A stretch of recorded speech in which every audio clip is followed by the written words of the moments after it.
MP Anarul আজিম আনার হত্যার ঘটনা তদন্তে ঢাকার 4 সদস্যের প্রতিনিধি দল নেপালে।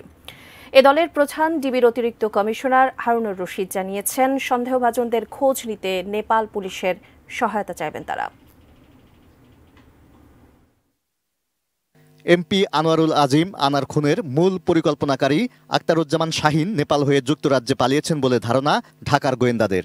শাহীনের সহযোগী ওই ঘটনার সাথে জড়িত আরেক সন্দেহভাজন সিয়াম হোসেনকে নেপাল পুলিশ গ্রেপ্তার করেছে বলে বিভিন্ন গণমাধ্যমের খবর।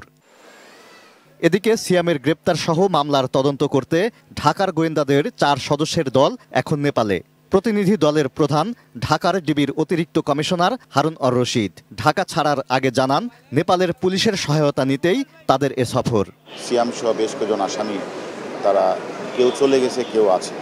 এই বিষয়গুলি তাদেরকে আমরা অবহিত করেছি এবং তারা যদি থাকে তাহলে তাদেরকে যেন তারা গ্রেপ্তার করে, সেটা আমরা তাদেরকে অনুরোধ করেছি। হারুন অর রশিদ জানান, আগেও দেশের অপরাধীরা নেপালে আত্মগোপন করে। অপরাধীরা যেন নেপালকে স্বর্গরাজ্য হিসেবে ব্যবহার করতে না পারে, এই সফরে দেশটির পুলিশের সাথে সে বিষয়েও আলোচনা হবে। কাঠমান্ডু পুলিশের সাথে একটু যোগসূত্র বা ইন্টারাকশন করা, যাতে ভবিষ্যতে কোনো আসামি বাংলাদেশে অপরাধ করে যেন সেখানে ঠাঁই না পায়। Moniruzzaman, ATN news, Dhaka.